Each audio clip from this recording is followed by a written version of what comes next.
Hello everyone. तो कैसे हैं आप सभी। उम्मीद करता हूँ आप सभी बहुत ही अच्छे होंगे। तो आज के इस वीडियो में हम पढ़ने वाले हैं क्लास 12 फिजिक्स का मोस्ट इम्पॉर्टेंट क्वेश्चन को। आज के इस वीडियो में हम पढ़ेंगे जो है प्रकाश वैद्युत प्रभाव। तो या तो इसको प्रकाश वैद्युत प्रभाव कहिए या इसे ही आप कह दीजिए प्रकाश वैद्युत उत्सर्जन। तो आज के इस वीडियो में हम सब कुछ इसके बारे में अध्ययन करेंगे जो आपके बोर्ड एग्जाम में पूछा जाता है। और मैं आपको गारंटी देता हूं कि आप जाकर अपने मॉडल पेपर उठा लीजिए या कोई क्वेश्चन पेपर उठा लीजिए, उसमें देखिए ये क्वेश्चन आया हुआ है। या तो आपसे पूछा गया है कि प्रकाश वैद्युत उत्सर्जन से आप क्या समझते हैं, तो या तो आपसे ये पूछ लेगा या आपसे कहेगा कि प्रकाश वैद्युत उत्सर्जन के नियमों का उल्लेख कीजिए। तो इस प्रकार ये दोनों क्वेश्चन में से कुछ ना कुछ पूछा गया होगा। आज के इस वीडियो में हम उसका नियम भी समझेंगे, सब कुछ अध्ययन करेंगे। तो मैं यही कहूंगा कि आज का ये वीडियो देखना अनिवार्य है। कोई भी काम कर रहे हो छोड़िए, अब पहले ये वीडियो देखिए और ध्यान से एक एक नोट्स में अपने लिखते हुए चलिए। तो चलिए हम स्टार्ट करते हैं, ठीक है। तो एक एक को हम समझते हुए चलेंगे। तो सबसे पहला तो यही आता है कि प्रकाश वैद्युत उत्सर्जन कहते किसे हैं। तो मैं यहां पे लिख दे रहा हूं प्रकाश वैद्युत उत्सर्जन। देखिए प्रकाश वैद्युत उत्सर्जन कहे या प्रकाश विद्युत उत्सर्जन, दोनों बात एक ही है, इससे निश्चिंत रहना है। तो देखिए सबसे पहली बात मैं बता दूं कि प्रकाश वैद्युत उत्सर्जन कहें या प्रकाश वैद्युत प्रभाव कहें, इससे आपको निश्चिंत रहना है। ये दोनों बात एक ही होता है, या तो प्रभाव कहे या उत्सर्जन कहे। अब आता है कि प्रकाश वैद्युत उत्सर्जन का परिभाषा क्या होता है। मैंने तो आपको हमेशा से कह रहा हूं कि परिभाषा में कभी भी रटवाता नहीं हूं, समझाता हूं, वहीं से स्टूडेंटों को परिभाषा भी याद हो जाता है। यदि आप हमसे पढ़ते होंगे तो आपको पता होगा, और नए हैं तो कोई बात नहीं, देखिए आपको समझ में आएगा। तो सबसे पहला प्रकाश वैद्युत उत्सर्जन का मतलब ये होता है कि कोई एक धातु का सतह है।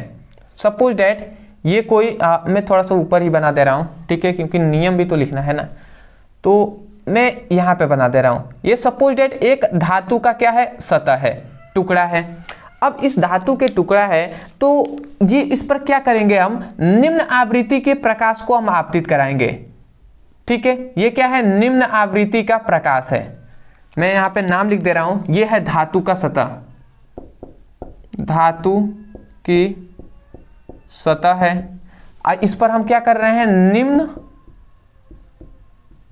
आवृत्ति की प्रकाश को, निम्न आवृत्ति की प्रकाश को हम क्या करते हैं, मतलब निम्न आवृत्ति वाले प्रकाश को हम इस पर आपतित कराते हैं। तो जब हम इस पर निम्न आवृत्ति वाले प्रकाश को आपतित कराएंगे ना, तो इसमें से क्या होगा, इसमें होते हैं धातुओं में क्या होते हैं, मुक्त इलेक्ट्रॉन होते हैं। तो धातुओं में से जो मुक्त इलेक्ट्रॉन है वो क्या होंगे, उत्सर्जित होने लगेंगे, उत्सर्जित होने लगते हैं, ठीक है। उत्सर्जित होने का मतलब इस धातु की सतह से निकलने लगते हैं। तो ये संपूर्ण जो घटना है, यही घटना ये क्या कहलाता है, प्रकाश वैद्युत उत्सर्जन कहलाता है। समझ में आया हमने क्या आपको बताया। हमने यही कहा कि एक धातु का टुकड़ा है या सतह है, और इस पर हम निम्न आवृत्ति वाले प्रकाश को आपतित कराते हैं, मतलब इस पर प्रवाहित करते हैं, डालते हैं, ठीक है। तो जब इस पर आता है ना, तो जब इस पर पड़ता है निम्न आवृत्ति वाला प्रकाश, तो इससे क्या होता है, इलेक्ट्रॉन उत्सर्जित होने लगता है, मतलब इस धातु की सतह से इलेक्ट्रॉन निकलने लगता है। तो ये जो घटना है, इसी घटना को वैज्ञानिकों ने क्या कहा, प्रकाश वैद्युत उत्सर्जन कहा। समझ में आ गया होगा आपको। तो अब आप सोच रहे होंगे कि सर हम इसका परिभाषा कैसे करेंगे। बिल्कुल बात सही है, परिभाषा हम कैसे करेंगे। तो सुनिए, आप कहेंगे जब किसी धातु की सतह से, मतलब जब किसी धातु की सतह पर निम्न आवृत्ति वाले प्रकाश को आपतित कराते हैं, तो धातु की सतह से इलेक्ट्रॉन उत्सर्जित होने लगते हैं। तो यह संपूर्ण घटना प्रकाश वैद्युत उत्सर्जन कहलाता है। बताइए आपको याद हो गया कि नहीं नियम, ये परिभाषा है, सॉरी, तो याद तो हो ही गया होगा। एक बार और सुन लीजिए, क्योंकि जो भी स्टूडेंट सुनकर और समझ रहे हैं यहाँ पे वही अच्छे स्टूडेंट हैं। परिभाषा को रट लेना अच्छा नहीं बात होता है, परिभाषा को समझिए कि दूसरे जो आपके दोस्त हैं उनको भी समझाइए, उनसे भी बताइए, उनको भी लगना चाहिए कि आप कहाँ से पढ़ाई कर रहे हैं। ठीक है ना। तो आप अपने दोस्तों को बताइए, ऐसा प्रैक्टिस करते रहिए। आपके जितने भी दोस्त हैं जो थोड़े वीक हैं, ठीक है, तो उनसे भी आपको इसी तरीके से बताना है, समझाना है। मैं चाहता हूं कि जो भी स्टूडेंट हमसे पढ़ रहे हैं वो उस लायक बने कि कोई टॉपिक हो वो भी समझा सके, और जो समझाएं तो उनको भी सोचना है, जो कमजोर हैं, जो जिनको नहीं आता वो सोचे कि कहाँ से ये, मतलब कहाँ से पढ़ा हुआ है, कैसे इन्होंने पढ़ा हुआ है कि इतना अच्छे से समझा पा रहे हैं। मैं ऐसे चाहता हूं कि स्टूडेंट ऐसे बने, ठीक है। तो आप भी ऐसे ही समझिए। तो मैं एक बार और परिभाषा कह रहा हूं, हम क्या कह रहे हैं, जब किसी धातु की सतह से, मतलब जब किसी धातु की सतह पर निम्न आवृत्ति वाले प्रकाश को आपतित कराते हैं तो धातु की सतह से इलेक्ट्रॉन उत्सर्जित होने लगता है। तो यह संपूर्ण घटना है प्रकाश वैद्युत उत्सर्जन कहलाता है। तो चलिए हम परिभाषा लिख दे रहे हैं। पहले मैं यही लिखूंगा, जब किसी धातु की सतह से धातु की सतह पर लिखें हम, सतह पर निम्न आवृत्ति वाले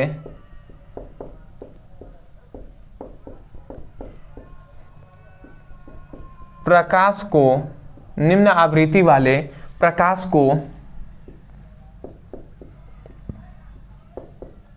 आपतित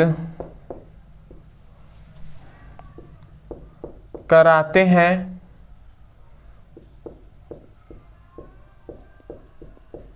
तो धातु की सतह से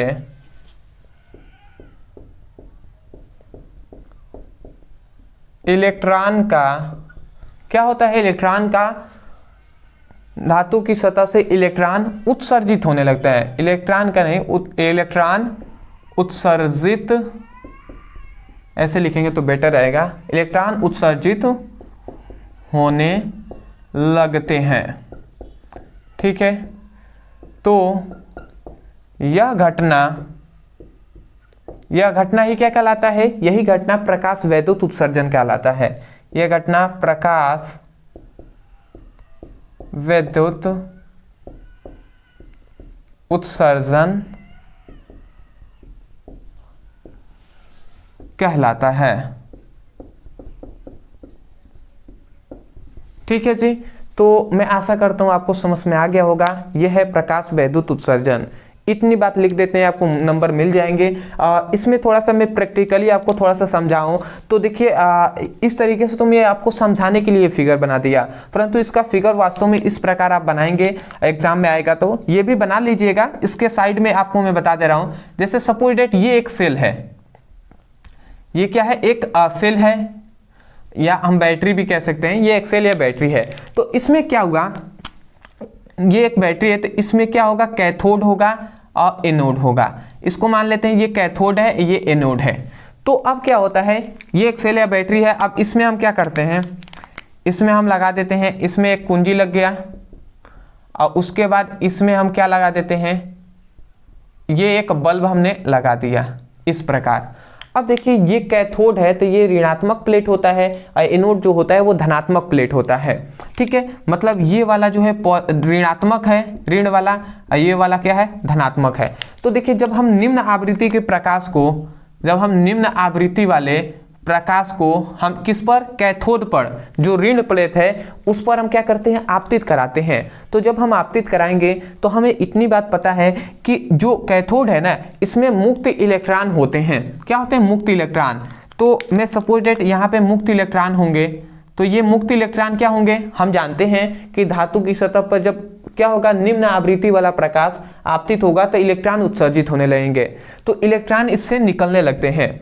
अब निकलने के बाद ये पॉइंट आता है कि इलेक्ट्रॉन इधर आएंगे कि इधर जाएंगे।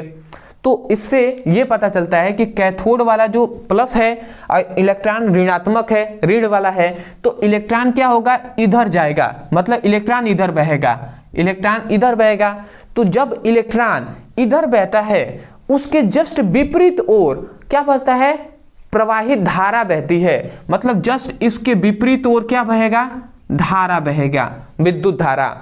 तो इसका मतलब आप जो मान लेते हैं सपोज डेट कि आप ये कोई तार है, ठीक है, यहाँ पे एक आपने बल्ब लगाया हुआ है, तो आप जैसे बल्ब को खोजते हैं, ठीक है, उसमें तो बोर्ड में जब लगाते हैं तो ये लाइट जलने लगता है, ठीक है, ये लाइट जलने लगता है। तो इससे आपको क्या पता चलता है? आप सोचते हैं कि इलेक्ट्रॉन इधर बह रहा होगा, तो परंतु ऐसा नहीं है। इलेक्ट्रॉन क्या होता है? इधर बहता है, ठीक है, इलेक्ट्रॉन इधर बहता है, तब जाकर धारा इधर बहता है। समझ में आ रहा है ना? मतलब इलेक्ट्रॉन की बहने की दिशा और धारा की बहने की दिशा दोनों एक दूसरे की विपरीत होती है। तो मैं आशा करता हूं आप समझ रहे होंगे। तो यहाँ पे आपने क्या समझा? धारा इधर बहेगी और यहाँ से जाएगी तो ये बल्ब जलने लगेगा। तो ये क्या है? ये आप फिगर जरूर बना लीजिएगा। तो सबसे पहले तो आप स्क्रीनशॉट ले लीजिए, उसके बाद हम बताते हैं कि प्रकाश वैद्युत उत्सर्जन का नियम क्या होता है। मैं आशा करता हूं दोस्तों आपने अच्छे से स्क्रीनशॉट ले लिया होगा। तो चलिए अब स्टार्ट करते हैं हम देख लेते हैं प्रकाश वैद्युत उत्सर्जन का नियम क्या होता है। तो मैंने यहाँ पे लिख दिया है प्रकाश वैद्युत उत्सर्जन या प्रभाव का नियम। अब एक एक करके हम समझ लेते हैं। इसके मुख्यतः कितने? 4 नियम होते हैं। अब एक एक करके हम समझ लेंगे, इजी है, ज़्यादा हार्ड नहीं है, ठीक है। इसमें सबसे पहला आता है, देखिए, प्रकाश वैद्युत प्रभाव में इलेक्ट्रॉन उत्सर्जन के लिए समय पश्चता नहीं होती है, ठीक है। तो ये बात आप समझ गए होंगे कि प्रकाश वैद्युत उत्सर्जन या प्रभाव में, प्रभाव कहें या उत्सर्जन, तो प्रकाश वैद्युत प्रभाव में इलेक्ट्रॉन उत्सर्जन के लिए कोई समय पश्चता नहीं होती है। तो ये तो सिंपल है, समय पश्चता नहीं होती है। इसका मतलब आपने समझा? इसका मतलब ये होता है सिंपल सा कि ये कोई धातु का सतह है, तो इस पर जैसे ही निम्न आवृत्ति के प्रकाश को हम आपतित कराएंगे तो ऐसा नहीं होगा कि कुछ देर बाद इसमें से इलेक्ट्रॉन निकलेगा ना, ऐसा बिल्कुल भी नहीं। जैसे ही हम क्या करेंगे, इसमें हम आपतित कराएंगे निम्न आवृत्ति वाले प्रकाश को, तो इसमें से क्या होगा? इलेक्ट्रॉन उत्सर्जित होने लगेगा, तुरंत ही घटना होने लगेगा। जैसे क्या होता है कि ऐसा नहीं सोचना है कि जैसे हम गर्म करेंगे तो धीरे धीरे गर्म होगा, ऐसा कुछ नहीं है। जैसे ये प्रकाश पड़ा इस पर, वैसे ही तुरंत इसमें से इलेक्ट्रॉन निकलना क्या हो गया? शुरू हो गया। इसीलिए कहा जा रहा है कि कोई समय पश्चता नहीं होती है, कोई भी समय नहीं लगता है, तुरंत ये कार्य होता है। समझ गए? आते हैं दूसरे पर। तो दूसरा यहाँ पे कहा जा रहा है कि प्रकाश वैद्युत उत्सर्जन में, ठीक है, उत्सर्जन में उत्सर्जित तो इलेक्ट्रॉन होते हैं, मतलब निकलने वाले जो इलेक्ट्रॉन होते हैं, ठीक है, तो उनकी संख्या जो होती है वो प्रकाश की तीव्रता पर निर्भर करती है। प्रकाश किस तीव्रता से यहाँ पर आपतित हो रहा है उस पर निर्भर करती है। ये बात आप समझे ना? मतलब प्रकाश वैद्युत उत्सर्जन में जो उत्सर्जित इलेक्ट्रॉनों की जो संख्या होती है वो प्रकाश की तीव्रता पर निर्भर करती है कि प्रकाश कितनी तीव्र गति से यहाँ पे आया है, न कि उसकी आवृत्ति पर, कि उसकी आवृत्ति निम्न है या क्या है, हाई है, उच्च है, इस पर निर्भर नहीं करता है। समझ में आ रहा है ना? तो ये हो गया दूसरा।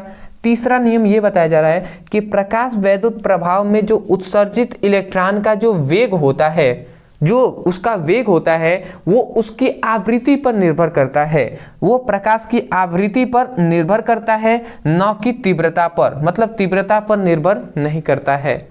मतलब ये दोनों को कंपैरिजन करके याद करें तो उत्सर्जित इलेक्ट्रॉनों की जो संख्या होती है वो प्रकाश की तीव्रता पर निर्भर करेगी, उसकी आवृत्ति पर नहीं।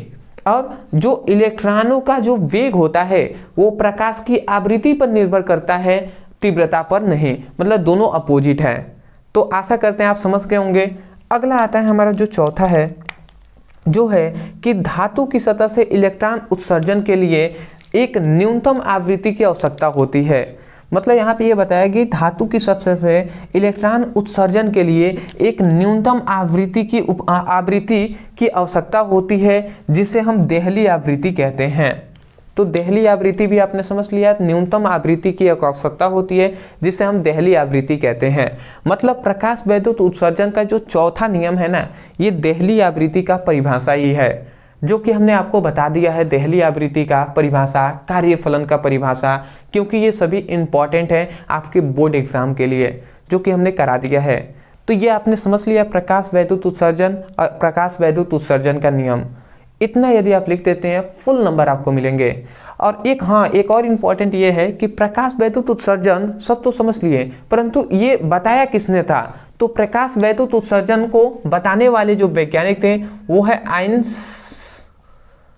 आइंस्टीन, ठीक है, आइंस्टीन में लग रहा है गलत लिख रहा हूं, ठीक है, चलिए आप लिख लीजिएगा, आइंस्टीन नामक वैज्ञानिक ने दिया था। देखिए आइंस्टीन, यही मैं कह रहा था कुछ गलत हो रहा है, ठीक है, तो आइंस्टीन शायद ऐसा लिखाएगा, ठीक है, तो आइंस्टीन नामक वैज्ञानिक ने बताया था।